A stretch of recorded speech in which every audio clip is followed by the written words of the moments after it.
No Saber Direito desta semana, o professor Paulo Henrique Helene vai ministrar um curso sobre a aplicação da pena no direito penal. Durante as 5 aulas, ele vai abordar a dosimetria da pena, os regimes de cumprimento da pena e o concurso de crimes. A aula 1 começa agora.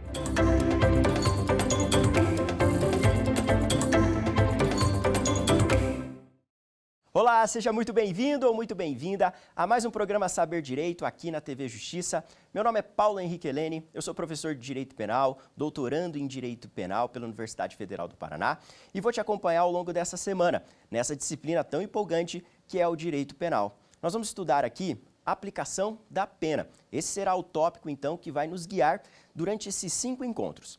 Nessa primeira aula, nós vamos trabalhar com dosimetria da pena. Vamos começar a análise ali do que o Código Penal trata a respeito desse conteúdo. Vamos estudar o artigo 68, o artigo 59, vamos analisar todas as circunstâncias judiciais lá presentes nesse artigo 59. Já no segundo encontro, nós vamos nos dedicar também ao estudo da dosimetria da pena. Vamos falar sobre circunstâncias agravantes, circunstâncias atenuantes e, além disso, causas de aumento e causas de diminuição. E, por fim, para a gente terminar essa parte de dosimetria, em cada um desses encontros nós vamos resolver algumas questões de concursos públicos. E a partir do terceiro encontro, eu vou me dedicar a alguns outros tópicos específicos da aplicação da pena.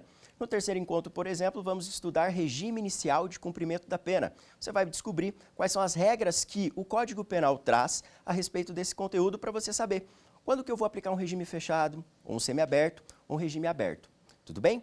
E aí, num quarto encontro, nós vamos estudar concurso de crimes, artigos 69, 70 e 71 do Código Penal e muita jurisprudência dos nossos tribunais superiores. E a gente arremata a nossa semana para fechar com chave de ouro, com o estudo das penas restritivas de direitos e também com o estudo da pena de multa. Tudo bem? Então, seja muito bem-vindo à nossa aula.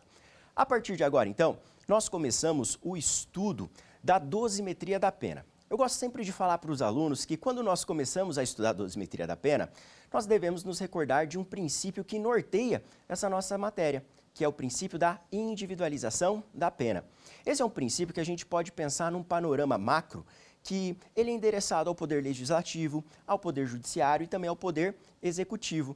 Ao Poder Legislativo, cabe criminalizar os comportamentos que ele entende como provocadores de graves ofensas a bens jurídicos. Então, cabe ao Poder Legislativo tipificar as condutas e também combinar as penas. E se você reparar na parte especial do Código Penal e na legislação penal extravagante, você vai ver que todos os tipos penais eles têm uma pena variável, um mínimo e um máximo. E aí é interessante que é com base na individualização que o nosso legislador vai pegar e vai fazer essa combinação de penas. Então, essa pena em abstrato que aparece na legislação, que tem um patamar variável, essa pena, ela observa esse princípio da individualização.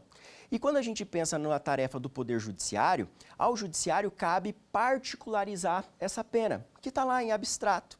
Então, se um agente pratica um homicídio, um furto, um roubo, o magistrado vai se socorrer do amparo legal e, com base nas circunstâncias daquele caso que ele está julgando, ele vai aplicar a pena. E para aplicar essa pena, ele vai percorrer um critério trifásico que aparece no artigo 68 do Código Penal. Então, o artigo 68, ele traz quais são ali os movimentos que o juiz deve percorrer para chegar numa pena definitiva, pensando no âmbito das penas privativas de liberdade. E por fim, ainda pensando em individualização, a individualização ela tem uma missão conferida ao Poder Executivo, porque cabe ao Poder Executivo gerir todo o nosso sistema penitenciário. Então, administrar o nosso sistema penitenciário de modo a individualizar aquelas condenações, para nós conseguirmos ter um bom resultado. Eventualmente, uma reinserção adequada desse agente na sociedade, o que a gente denomina como ressocialização. Então, nós temos esse princípio que é muito importante pensando no âmbito de aplicação da pena, de maneira específica a dosimetria. Já que a gente está falando sobre a atividade do magistrado, eu quero lembrar para você que quando a gente pega e trabalha com a dosimetria da pena, nós temos como pressuposto uma sentença penal condenatória. E uma sentença penal condenatória, ela possui 4 partes. Nós temos ali um relatório, a fundamentação, um dispositivo e uma parte autenticativa. Então, nessa sentença ali que o magistrado condena o réu, é que ele vai fazer a dosimetria da pena. E para fazer essa dosimetria da pena, eu quero te chamar a atenção para a regra que aparece no artigo 68. É justamente nesse artigo 68 que vai aparecer para nós o sistema trifásico. Vamos à leitura desse dispositivo? Então vem comigo. Diz assim o artigo 68. A pena base será fixada atendendo-se ao critério do artigo 59 deste Código. Em seguida, serão consideradas as circunstâncias atenuantes e agravantes. Por último, as causas de diminuição e de aumento. Então veja só, esse artigo 68, que foi incluído no nosso Código Penal com a reforma que nós tivemos no ano de 1984, ele traz o que a gente denomina sistema ou critério ou método trifásico. Veja que ele nitidamente trabalha com 3 etapas. Então você tem aqui comigo uma primeira etapa onde você vai analisar circunstâncias judiciais. E a legislação faz menção ao artigo 59. E nesse artigo 59 nós temos ao todo 8 circunstâncias judiciais. Veja só, esse artigo 59 fala em culpabilidade, fala em antecedentes, conduta social, personalidade do agente, motivos, circunstâncias, consequências do delito e o comportamento da vítima. Todas elas a gente vai estudar com detalhes daqui a pouco. Voltando aqui, é importante mencionar que o grande penalista brasileiro que, querendo ou não, está por trás desse método é o professor Nelson Hungria. Tá? Antes da reforma de 84, o professor Nelson Hungria debatia na doutrina, principalmente com outro grande penalista, Roberto Lira, qual que seria o método adequado para se calcular a pena. De um lado, o professor Nelson Hungria defendia essa ideia que foi incorporada pelo Código, então de um critério trifásico, e de outro lado, o professor Roberto Lira defendia um critério bifásico.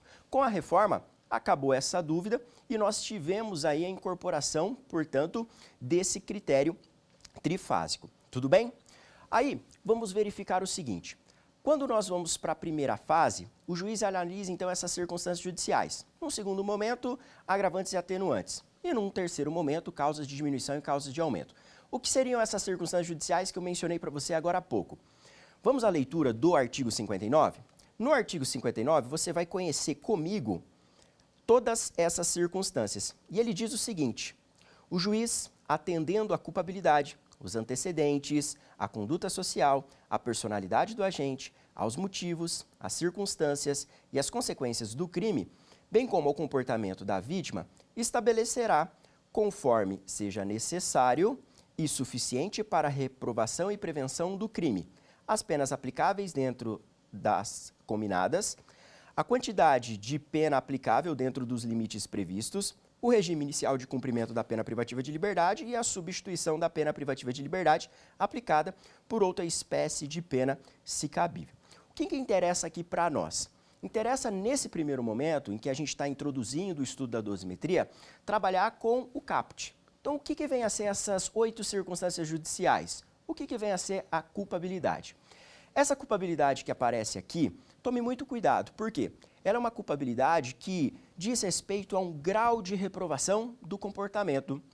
Então, você vai identificar no caso concreto se há uma censura maior no comportamento praticado pelo agente, se existe ali um desvio na linha de normalidade. Vamos pensar aqui num exemplo. Imagina a seguinte situação, imagina que um sujeito vai praticar um crime de roubo.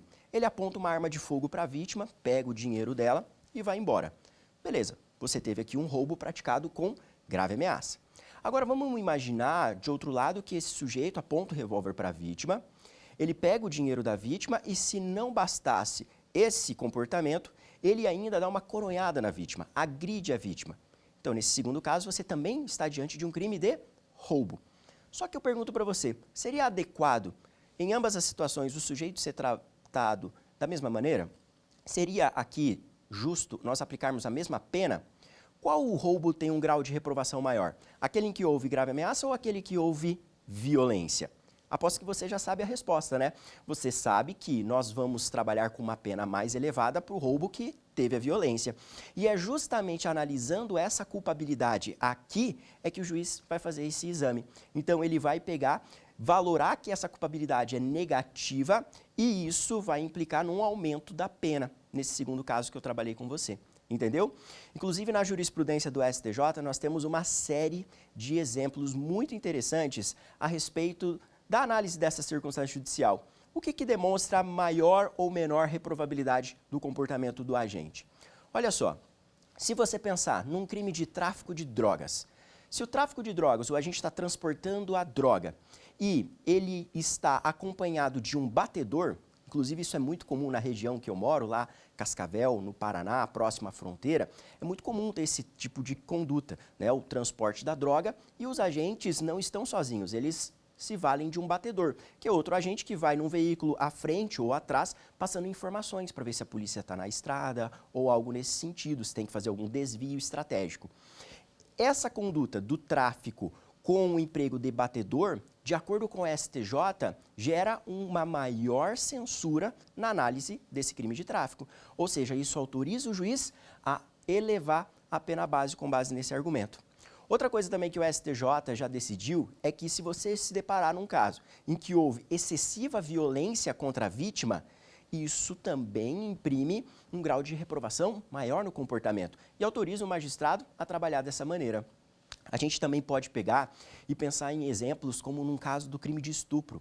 Você sabe que o crime de estupro, ele pode ser praticado independentemente do contato físico. Isso mesmo, não precisa necessariamente que haja contato físico para que tenha se caracterizado o crime de estupro. Essa é uma nota bem importante aqui de ser mencionada, tá bem? Inclusive o caso que foi levado ao STJ, que envolveu esse contato físico, eu me lembro bem, ele envolvia a seguinte situação: o sujeito pegou a vítima, constrangeu ela a ir até um motel e lá ele mandou ela tirar a roupa só para ficar contemplando a imagem dela. Então o STJ, nesse caso, entendeu que houve sim a prática de um constrangimento para a satisfação ali do libido, da lascívia do agente, então houve um ato libidinoso e, nesse caso, nós temos a caracterização do crime de estupro. E veja, independentemente de tocar na vítima, tá bem? Agora, vamos imaginar que o agente ele pratica vários atos libidinosos contra a vítima. Nesse caso, ainda nós vamos ter um único delito. E aí, é nesse ponto que eu quero tocar. Se você tiver a prática de vários atos libidinosos contra a vítima, então isso gera uma maior reprovação na conduta do agente. E isso autoriza o juiz a elevar a pena base, elevar essa pena na primeira fase, valorando negativamente essa culpabilidade. Entendeu? O STJ também, ele traz outros exemplos de valoração da culpabilidade no caso de agentes policiais ou representantes do Ministério Público que praticam crimes. Se esses agentes protagonizarem condutas delitivas, de acordo com o nosso Tribunal Superior, sabe o que acontece? A conduta deles é mais reprovável que de um cidadão comum, porque eles deveriam dar o exemplo. E isso autoriza o juiz a aumentar a pena na primeira fase. Entendeu? Então é esse o exame que a gente faz da culpabilidade nessa primeira etapa. Só gosto de registrar aqui uma coisa, tá bem? E tome muito cuidado. Essa culpabilidade aqui, ela não se confunde com a culpabilidade lá da teoria do delito.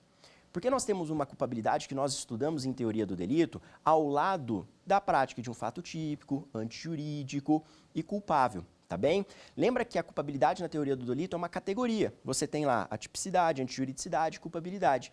Essa culpabilidade da teoria do delito, ela é um juízo de reprovação que vai recair sobre esse autor de um fato típico e ilícito. Ela possui elementos próprios. Lá você vai identificar a culpabilidade para fins de condenar ou não o agente. Lembra que ela tem como elementos a imputabilidade, potencial consciência da ilicitude e a exigibilidade de conduta diversa para a maioria da doutrina, tá bem? Então não confunda essa culpabilidade aqui do artigo 59 com aquela culpabilidade normativa que a gente estuda na teoria do delito. Outro ponto também que merece ser destacado é o princípio da culpabilidade. Ele tem várias facetas, né? Mas uma que eu gostaria de salientar, que eu não gostaria que você confundisse, é que o princípio aqui da culpabilidade, ele imprime subjetividade no direito penal. Isso significa dizer que você não pode condenar uma pessoa sem a demonstração de dolo ou de culpa, tá bem? A gente não pode trabalhar com responsabilidade penal objetiva. Inclusive, é bem interessante aqui eu citar para você uma passagem de um livro que eu gosto muito, principalmente para os estudantes que estão iniciando ali a graduação, eu sempre recomendo. É uma obra do professor Nilo Batista, que é intitulada Crítica ao Direito Penal Brasileiro. Tem um capítulo lá sobre o princípio da culpabilidade que ele conta uma história muito interessante.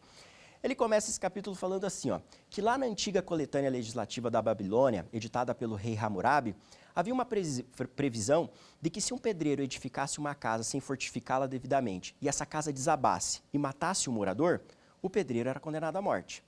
Mas também havia a previsão de que se o pedreiro edificasse essa casa, não fortificasse ela devidamente, essa casa desabasse, matasse o morador e o filho do morador, o pedreiro era condenado à morte e o filho do pedreiro também. Então veja, qual que é a responsabilidade aqui por parte do filho do pedreiro? Veja que isso é um exemplo de responsabilidade penal objetiva. Por quê? Você não vai verificar na conduta do filho do pedreiro nem dolo, nem culpa. Será que isso é possível em direito penal brasileiro? A resposta é negativa, né? Hoje, para condenar uma pessoa, a gente precisa demonstrar ou que ela tinha compromisso com o resultado, dolo, portanto, ou que ela quebrou um dever de cuidado, culpa, entendeu? Então, essa é a essência que eu gostaria de trabalhar com você com relação à culpabilidade. Então, grau de reprovação do comportamento. Outra coisa, ela não se confunde com a culpabilidade normativa lá da teoria do delito e não se confunde com o princípio da culpabilidade, tá? Que vai imprimir subjetividade no direito penal. Outro ponto aqui que merece destaque, e a gente volta para a análise do artigo 59, é o seguinte. O 59, então, ele fala assim, ó, o juiz atendendo à culpabilidade e aos antecedentes. Então, antecedente seria aqui a nossa segunda circunstância judicial analisada num primeiro momento pelo magistrado. O que vem a ser antecedentes? Aqui o juiz vai olhar para o histórico do agente. E a pergunta que eu te faço a partir de agora é a seguinte. Você sabe me dizer quando uma pessoa tem maus antecedentes? Você sabe me dizer quando uma pessoa tem maus antecedentes? Vamos lá. Só ostenta maus antecedentes aquele agente que tem contra ele uma condenação definitiva. Leia-se, uma condenação com trânsito em julgado. Isso aqui é muito importante ser mencionado, tá bem? Você só vai considerar portador de maus antecedentes aquela pessoa que ostente uma condenação definitiva, que transitou em julgado para acusação e para defesa. Uma condenação imutável, inexpugnável, não dá mais para questionar, tá bem? Inclusive, a respeito desse tema, tem uma súmula extremamente importante do STJ, que eu faço questão aqui de apresentar para você. É a súmula 444 do STJ. Essa súmula, ela vai dizer o seguinte, veja aqui comigo.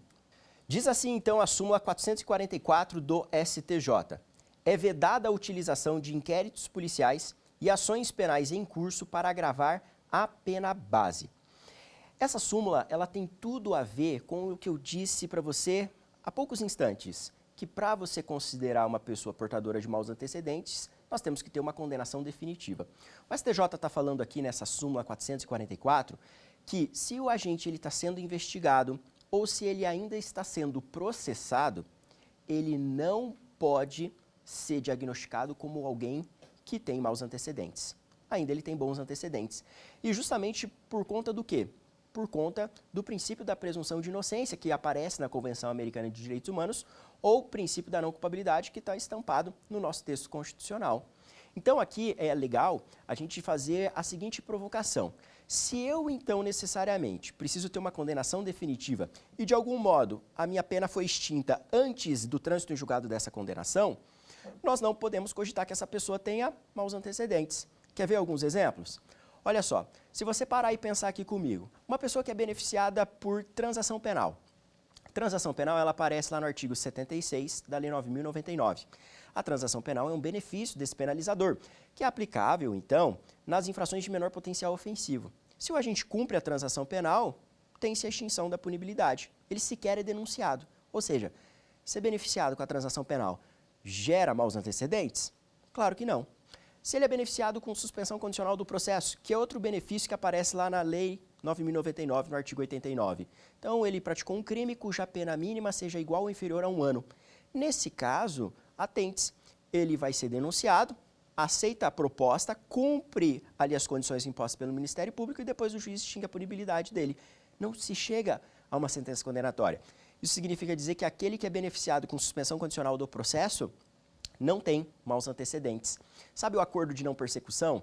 que aparece hoje no artigo 28A, lá do Código de Processo Penal, o acordo de não persecução também da mesma forma, satisfeitos aqueles requisitos, o Ministério Público vai propor o ANPP, se o agente cumprir as condições do ANPP, o juiz vai extinguir a punibilidade, entendeu? E aí você sequer vai ter ali a deflagração de uma persecução penal. Isso quer dizer que esse cara que é beneficiado pelo acordo de não persecução, ele não terá maus antecedentes.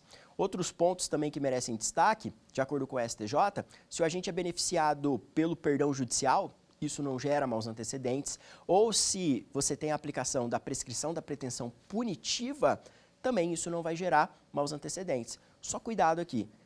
Se for prescrição da pretensão executória, aí gera. Por quê? Porque você já vai estar pensando na prescrição depois do trânsito de julgado definitivo. Aí você já tem uma condenação definitiva, aí esse sujeito já tem maus antecedentes. Entendeu? Então é isso. Lembra então dessa característica dos maus antecedentes.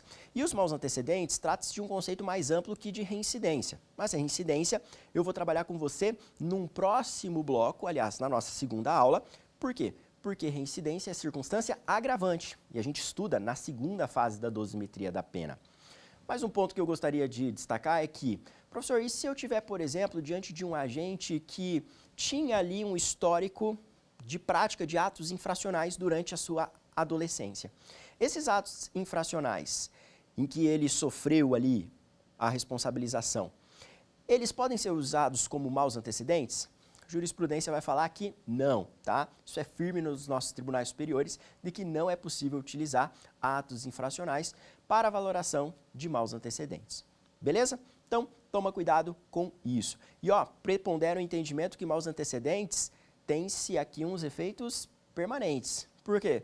Porque uma vez que você ostenta essa condenação definitiva, para sempre você vai ser lembrado disso sob a perspectiva penal, tá? Não estou falando aqui daquela certidão que você vai obter para fins cíveis, mas no seu histórico criminal vai ficar marcado ali os maus antecedentes se você tiver uma condenação definitiva.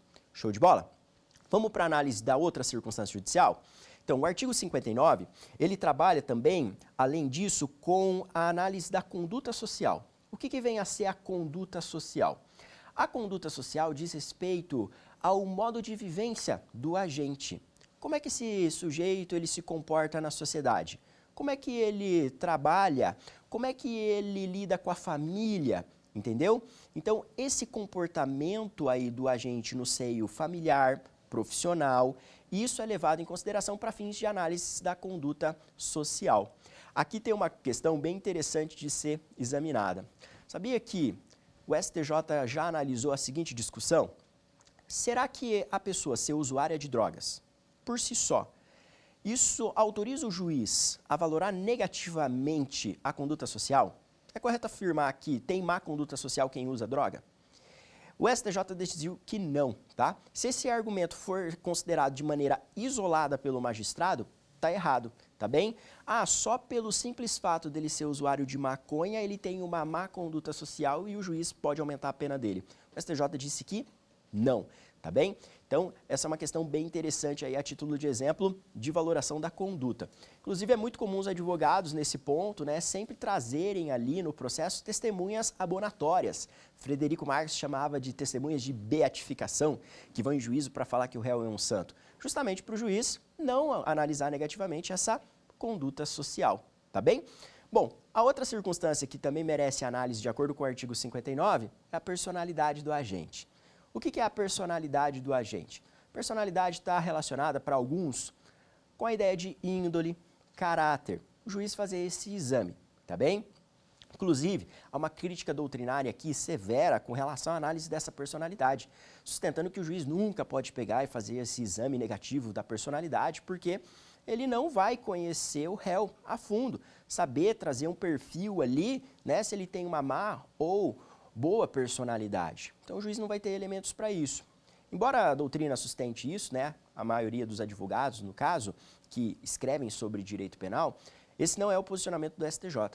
O STJ, ele tem posicionamento de que o juiz pode sim analisar essa personalidade, independentemente da existência de laudo psíquico, aliás, psicológico ou psiquiátrico, tá bem? Então, independentemente da existência de laudo, o magistrado pode fazer análise dessa personalidade. Inclusive, eu gosto muito da literatura estrangeira, por exemplo, Winfried Hasmer, que fala que a análise dessa personalidade ela se dá da seguinte perspectiva, não no aspecto interno, inacessível, não, é para uma análise externa de como essa pessoa lida com o processo, tá bem? Então, como que ela lidou com essa acusação? Ela se comportou de maneira boa ou não? Tumultuou, criou embaraço, entendeu? Então, tem-se também esse entendimento no tocante à personalidade.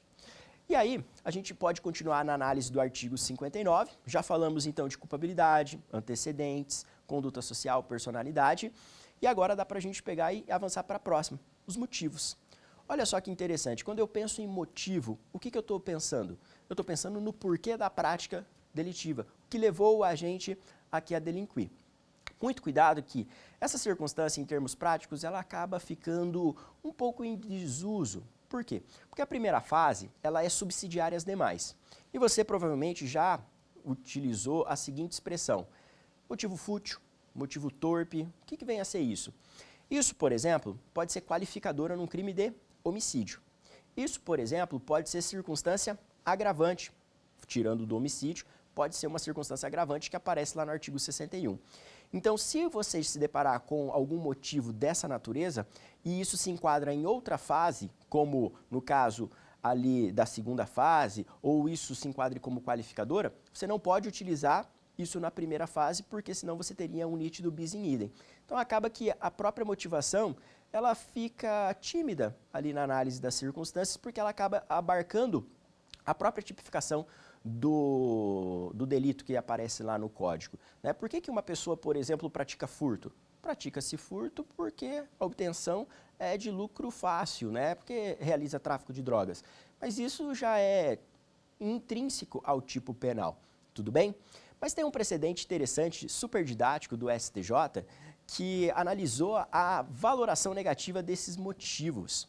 A questão envolvia o seguinte: o STJ entendeu que é possível valorar os motivos na primeira fase na seguinte situação: o marido ameaçou a esposa justamente para ela não provocar o poder judiciário ingressando com uma ação de divórcio.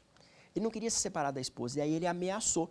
E o tom da ameaça buscava que a esposa não acionasse o poder judiciário para se divorciar, exercer o seu direito potestativo do divórcio. Entendeu? O STJ entendeu que esse motivo pode ser analisado ali na primeira fase e valorado negativamente. Um exemplo bem interessante aí, recente, da jurisprudência brasileira. Tudo bem? Bom, avançando no artigo 59, ainda tem outras circunstâncias, né? Depois dos motivos, a gente pode mencionar aqui as consequências. O que vem a ser essas consequências?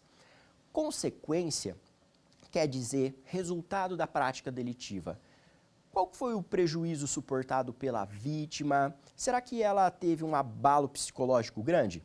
Isso pode ser considerado pelo juiz. Será que ela sofreu um excessivo prejuízo financeiro, patrimonial?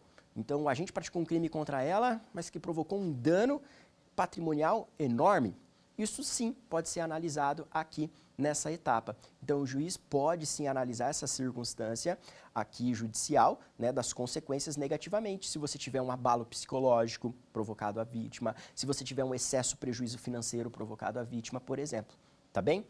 Tem outra circunstância judicial que é denominada circunstâncias do crime. Essas circunstâncias do crime corresponde ao modus operandi. Como esse crime foi praticado? Em que tempo foi praticado? Foi praticado em via pública ou no local ermo, afastado? Foi no período noturno ou foi à luz do dia? Isso tudo é considerado pelo juiz na análise ali do modus operandi, das circunstâncias do crime. E por último, como análise de circunstância judicial, a gente tem o comportamento da vítima. O artigo 59 também faz menção ao comportamento da vítima.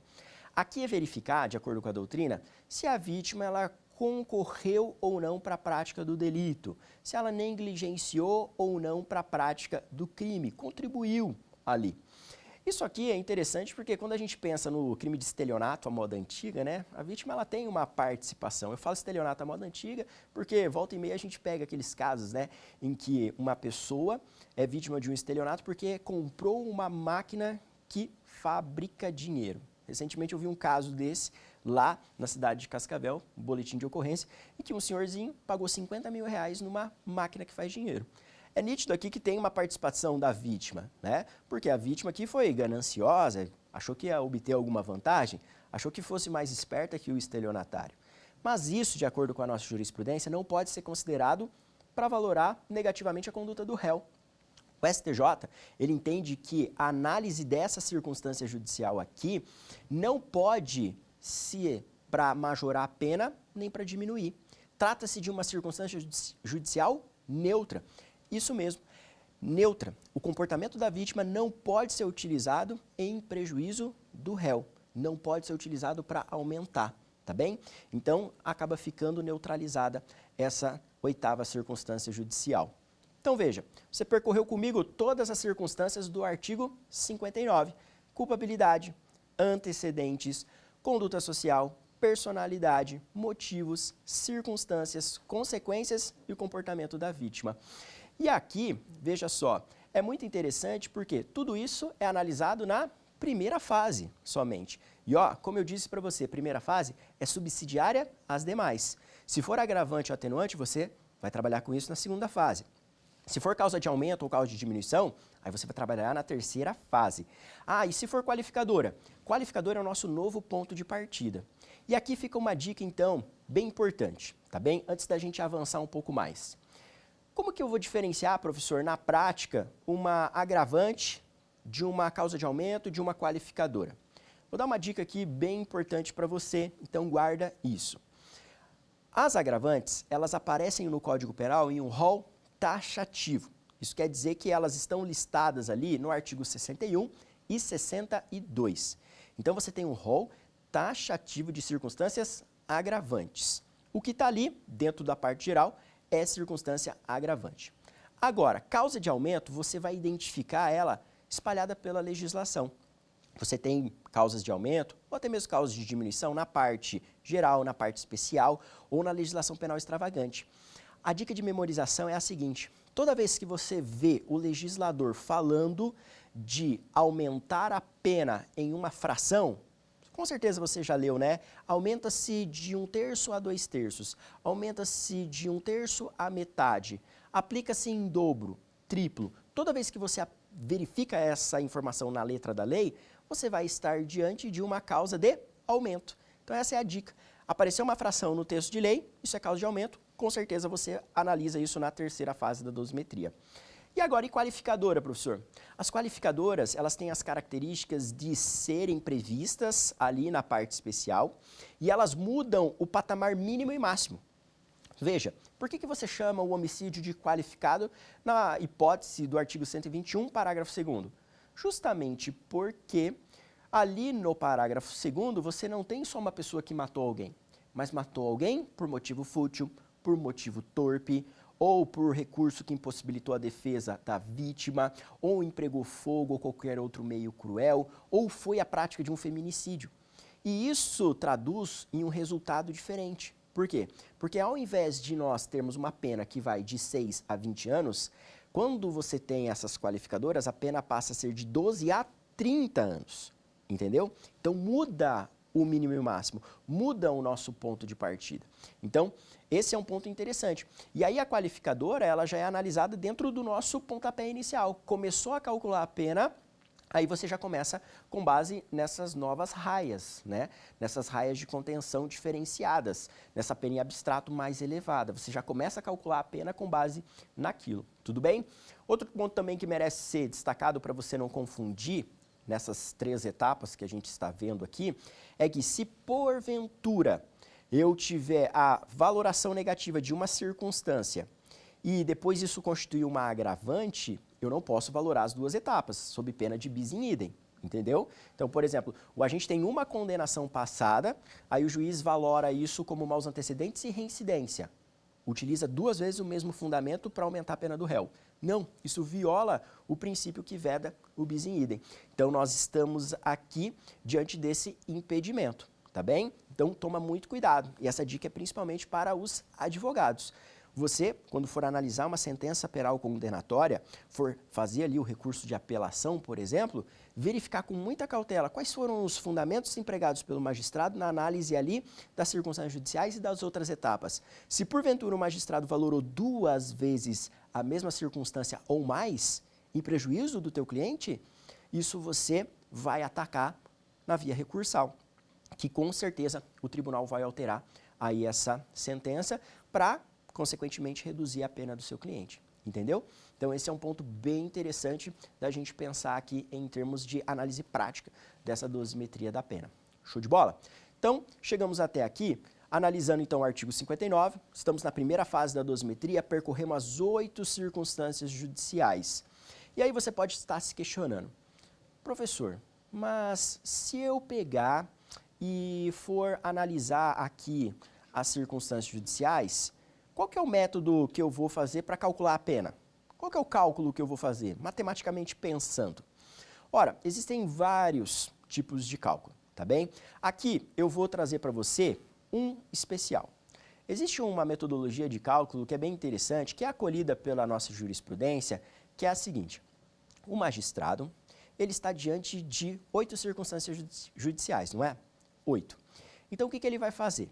Ele parte do mínimo da pena em abstrato, então, identificou o delito. Aí pega a pena mínima e ele vai acrescentando 1/8 para cada circunstância judicial negativa que ele valorar. Então, se o magistrado valorar todas as circunstâncias judiciais de forma negativa, ele chega na pena máxima, entendeu? E esse 1/8, ele é levando em consideração um intervalo mínimo e máximo, certo? Então, vamos pensar aqui, por exemplo, num crime de estupro.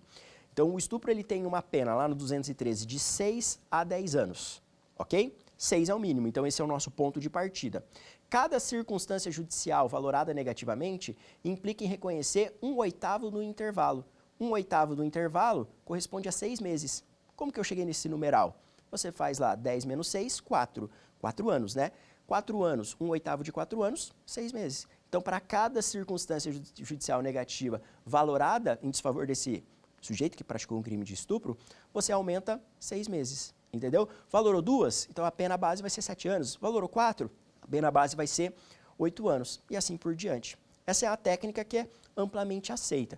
Mas eu te esclareço o seguinte, embora exista essa técnica, né, do 1/8, baseando aí nas 8 circunstâncias judiciais, o nosso legislador não fala nada disso, tá bem? Esse é um critério jurisprudencial. E outra coisa, a jurisprudência também reconhece que esse 1/8 ele pode ser flexibilizado, tá? Tem autores que defendem que pode ser 1/7, justamente porque a gente não valora a conduta, aliás, o comportamento da vítima. O STJ autoriza até um aumento de 1/6 na primeira fase, certo? E de maneira mais recente, ainda aparecem entendimentos do STJ, né, que vão falar que mesmo que o juiz valore uma circunstância negativa e apresente uma fundamentação idônea, ele pode chegar na pena máxima. Então, ele pode pegar e fixar a pena base no máximo, com base em uma circunstância judicial negativa, se ele apresentar uma fundamentação idônea nesse sentido. Compreendido? Então, essa é a técnica matemática.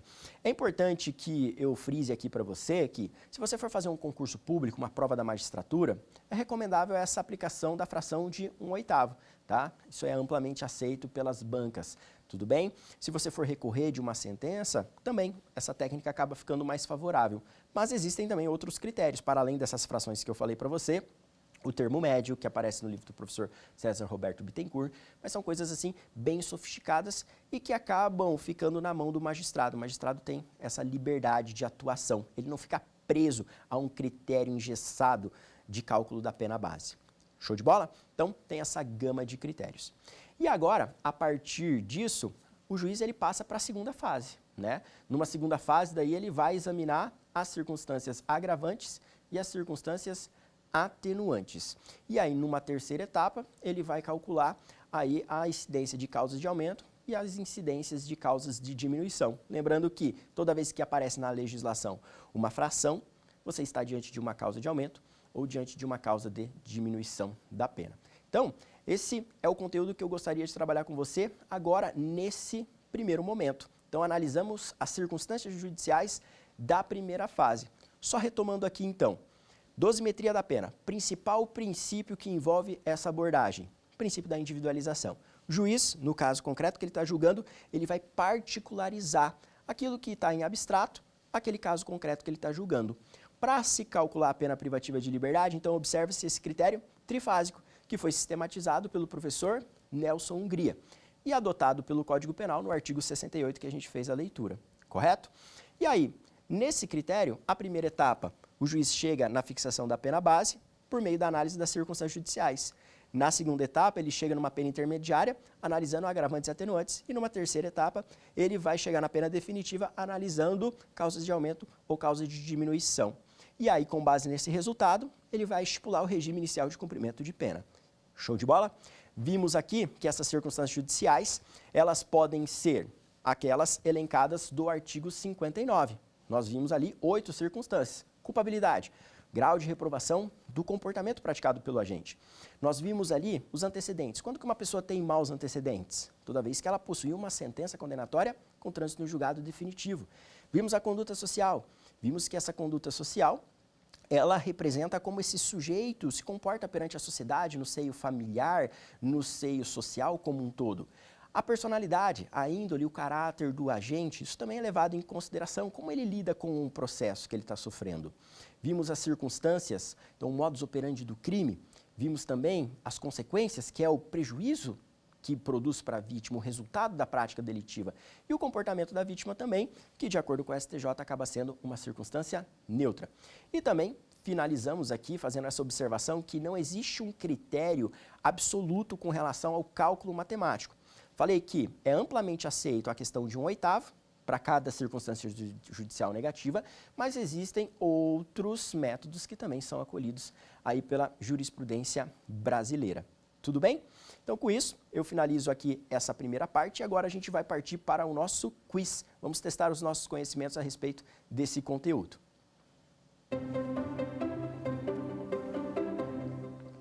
Vamos lá, primeira questão. Na dosimetria da pena, o juiz, em primeiro lugar, deverá: alternativa A, fixar a pena base. Alternativa B, determinar o regime inicial de cumprimento de pena. Alternativa C, substituir a pena privativa de liberdade por restritiva de direitos. E alternativa D, fixar a pena de multa. Então, olha só que interessante aqui. Nós temos, então, uma questão que envolve todo o conteúdo trabalhado nesse encontro. Você já sabe a alternativa correta? A gente viu, né, ao longo desse nosso encontro, que o juiz analisa na primeira etapa é as circunstâncias judiciais do artigo 59. E a partir dessa análise, nós chegamos na fixação da pena base. Então, a alternativa correta é a letra A. Mas, olha só, é importante eu comentar com vocês por que as demais vão estar equivocadas. Por que a alternativa B, por exemplo, está errada se fala em regime inicial de cumprimento da pena? Aqui, ó, lembra do seguinte. Quando você pensa na nossa matéria em termos práticos, você tem que lembrar que nós estamos dentro de uma sentença penal condenatória. E eu disse para você nesse encontro que uma sentença penal condenatória tem 4 partes. Se eu pego e condeno o réu, então faço uma fundamentação ali no processo, reconhecendo então que ele praticou um fato típico, ilícito e culpável, no dispositivo, o juiz então vai julgar procedente a pretensão punitiva do Estado para fins de condenar aquele réu como incurso nas sanções que ele violou. Aí ele passa a calcular a pena. Para calcular a pena, atenta-se ao princípio da individualização e ao sistema trifásico. E aí, como a gente viu, o sistema trifásico está no artigo 68 do Código. E vai falar da seguinte forma o Código. No primeiro momento, análise das circunstâncias judiciais. Fixa-se a pena base. Num segundo momento, analisa o quê? Analisa as agravantes e as atenuantes, que são as circunstâncias legais. Artigo 61 e 62 para as agravantes e artigo 65 e 66 para as atenuantes. Aí você tem a pena intermediária. E depois, num terceiro momento, nós temos a valoração das causas de aumento e das causas de diminuição da pena e chega numa pena definitiva. E é com base nesse resultado é que eu vou estipular o regime inicial de cumprimento de pena, que inclusive vai ser o tema aqui das nossas próximas aulas. Nós vamos ter uma aula específica aqui só para estudar todo o regramento do artigo 33 do Código Penal de forma detalhada. Tudo bem? Então está errada a letra B por conta disso. Agora, a letra C, ela vai falar substituir a pena privativa de liberdade por restritivas. Isso não é algo que a gente faz num primeiro momento. Claro que não. Por quê? Se você seguir a lógica da sentença, então o juiz ele fez o dispositivo, começou a calcular a pena, passou por cada uma das 3 etapas e aí fixa o regime inicial. Com base naquele resultado da dosimetria, é que ele vai ver se dá para substituir a pena privativa de liberdade por restritiva. A gente vai cuidar disso na nossa 5ª aula. Quando que eu tenho os requisitos para poder substituir a privativa de liberdade por restritiva? A gente vai analisar na nossa 5ª aula os requisitos lá presentes no artigo 44. Então, eu não posso falar em uma condenação que tenha uma pena superior ali a 4 anos. O crime não pode envolver violência ou grave ameaça. O sujeito não pode ser um reincidente específico. E essa substituição ela tem que ser adequada e suficiente para reprovar a prática daquele delito. Então, nós estamos diante aqui de algo que é feito depois que eu passo por todo o critério trifásico. Aí eu vou verificar se dá para substituir a pena privativa de liberdade por restritiva, entendeu? Então, no momento da sentença, isso fica bem mais para frente. É importante registrar que as restritivas de direitos, elas têm 2 características. Elas são autônomas e substitutivas. Autônomas porque elas não convivem com as privativas de liberdade via de regra. Na verdade, elas substituem as privativas de liberdade, entendeu? Então, é algo que a gente faz o exame posteriormente. E a última alternativa fala em fixar a pena de multa. A fixação da pena de multa, ela passa por outro método, tá? Pena de multa a gente vai estudar também no nosso último bloco. A pena de multa, ela não observa esse critério trifásico. Alguns vão falar que observa um critério bifásico. Por quê? Porque para calcular a pena de multa, o juiz ele vai se atentar ao que está no artigo 49 e seguintes ali do Código Penal. Para calcular a pena de multa, você vai observar um sistema de dias-multa. Então, de 10 a 360 dias multa, e depois você vai identificar quanto que vale cada dia multa. Esse valor de cada dia multa pode variar de 1/30 do salário mínimo até 5 vezes o valor do salário mínimo. E se ainda esse resultado, que é milionário, né, se você pensar em aplicação da pena de multa no fator máximo, for insuficiente frente à capacidade econômica do réu, ainda o Código Penal autoriza triplicar esse valor, tá bem? E aí você tem esse sistema de cálculo que a gente vai estudar de maneira mais detalhada lá no nosso último encontro. Show de bola? Então essa é a nossa primeira questão. Então a alternativa correta, letra A, porque a primeira coisa que o magistrado faz na dosimetria da pena é fixar a pena base. Vamos para a segunda questão?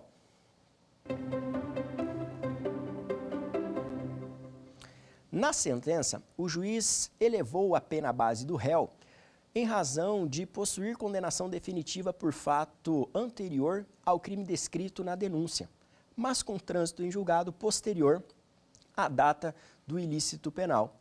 De acordo com o Superior Tribunal de Justiça, a conclusão do juízo sobre essa condenação é: alternativa A, possível desde que seja utilizada para caracterizar maus antecedentes.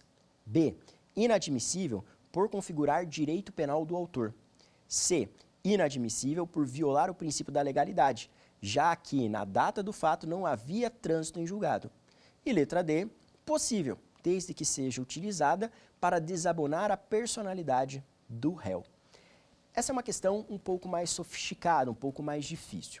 Quando a gente falou agora há pouco sobre maus antecedentes, eu falei para você, ó, para valorar negativamente maus antecedentes, exige-se uma condenação definitiva, ou seja, que transitou em julgado para acusação e para defesa.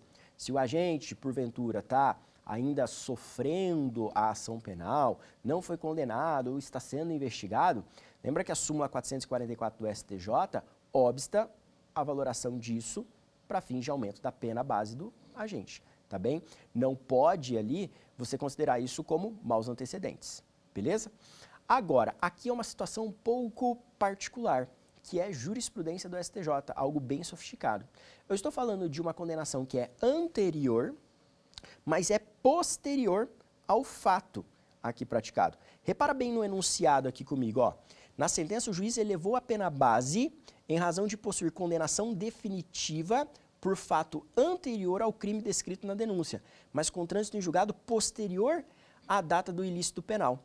Na jurisprudência, reconhece que, embora isso não seja hábil a reconhecer reincidência, isso pode sim ser valorado como maus antecedentes. Então, o fato é anterior, o trânsito do julgado é posterior a esse caso que eu estou analisando, o STJ entende que isso é possível de ser analisado como maus antecedentes, tá bem? Então, o gabarito correto aqui é a letra A. Então, é possível, desde que seja utilizado para a caracterização de maus antecedentes, tudo bem? Então, toma muito cuidado com isso. Por que a B está errado, professor? O que é direito penal do autor? Direito penal do autor é um contraponto que se faz com o princípio da materialização do fato. Direito penal do autor é você condenar a pessoa e punir ela pelo que ela representa, por características pessoais dela. E não é isso que a gente tem no nosso direito penal brasileiro. Para a gente condenar uma pessoa, para a gente punir uma pessoa, a gente leva em consideração o que ela fez. Por isso, materialização do fato. E não pune pelo que ela é, certo? Tem até, né, um jargão que a gente sempre utiliza, né? A gente pune a pessoa pelo que ela fez e não pelo que ela é, pelo que ela representa. Tá bem? Então, letra B está errada. E a letra C? Viola o princípio da legalidade? Não. O STJ entende que não há violação do princípio da legalidade, justamente porque, nesse caso aqui, eu estou falando de uma condenação por um fato anterior, tá? Anterior ao que eu estou analisando e não um fato futuro, certo? Então, está errada também a letra C. E a letra D aparece como equivocada, porque o juiz deveria utilizar ali para valorar a personalidade do réu. Isso aqui é interessante de ser mencionado que, nos últimos informativos, especialmente do STJ, tem aparecido a seguinte questão. O momento de você analisar antecedentes, os maus antecedentes de maneira específica, é nessa primeira fase, mas na circunstância judicial dos antecedentes.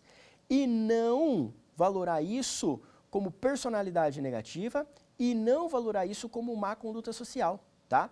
Então, ó, você pode anotar no seu material. Você não pode utilizar um histórico de condenações para valorar má conduta social. Você não pode pegar e utilizar esse histórico de condenações para valorar negativamente a personalidade. Senão você teria um nítido bis in idem. Você está usando mais de uma vez o mesmo fundamento para valorar ali na primeira fase, certo? Então você teria aqui a violação a esse princípio, essa proibição de dupla punição, com base no mesmo ponto. Tudo bem? Então, essa é a nossa segunda questão, gabarito correto, letra A, uma questão aí mais sofisticada. E a terceira e última questão que a gente tem aqui no nosso quiz é a seguinte.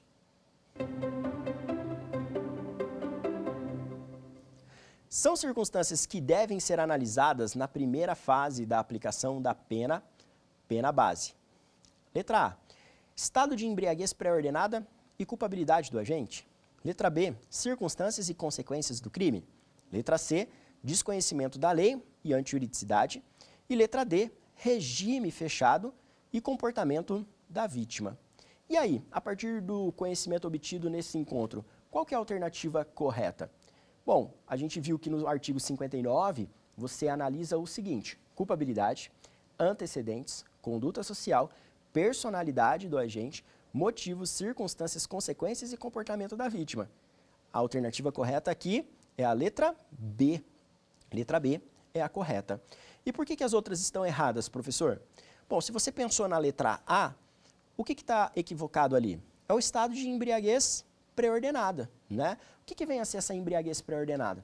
Embriaguez pré-ordenada nada mais é do que uma circunstância agravante da pena. Ela aparece lá no rol taxativo do artigo 61. Embriaguez pré-ordenada é uma situação bem particular. Nessa hipótese, você tem um sujeito que acaba se embriagando para criar coragem de praticar o crime, tá bem? Então, ele em estado de sobriedade não tem coragem de praticar o delito. Então, ele se embriaga propositalmente e assim ele quebra com o freio inibitório e age, tudo bem? Então, essa é uma situação em que não se elimina a responsabilidade penal, ao contrário, a gente utiliza isso para agravar a pena. E o fundamento da embriaguez pré-ordenada está numa outra teoria chamada de teoria da actio libera in causa. A sua ação era livre na causa, você se embriagou dolosamente, com o propósito de criar coragem de praticar o delito. Portanto, o direito penal volta a ter o teu estado de sobriedade para te punir, tá bem? Então, isso é uma agravante de pena. E as outras questões ali, ó. A letra C, desconhecimento da lei. Professor, desconhecimento da lei? Desconhecimento da lei, sim, aparece lá no nosso rol de circunstâncias atenuantes, tá bem? E isso é valorado caso a caso, vai depender aí do nível cultural da pessoa e tudo mais, tudo bem? Então, nesse caso, tome cuidado. Desconhecimento da lei pode sim ser utilizado para análise ali da circunstância atenuante, tá? A gente pode até debater isso mais a fundo, claro, no momento em que se discute o desconhecimento com o erro de proibição, porque o erro de proibição ele pode levar até a exclusão da responsabilidade penal.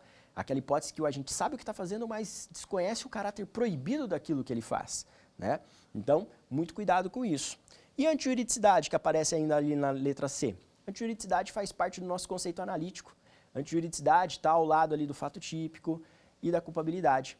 Majoritariamente, a doutrina define o crime de maneira analítica, de maneira tripartida, como um fato típico, alguns chamam genericamente de tipicidade, antijurídico, e aí aparece a antijuridicidade, e nós temos a culpabilidade, como elemento ali da teoria do delito que tem características próprias, diferente dessa culpabilidade que a gente examinou, tudo bem? E, então, isso não faz parte da análise aqui da dosimetria.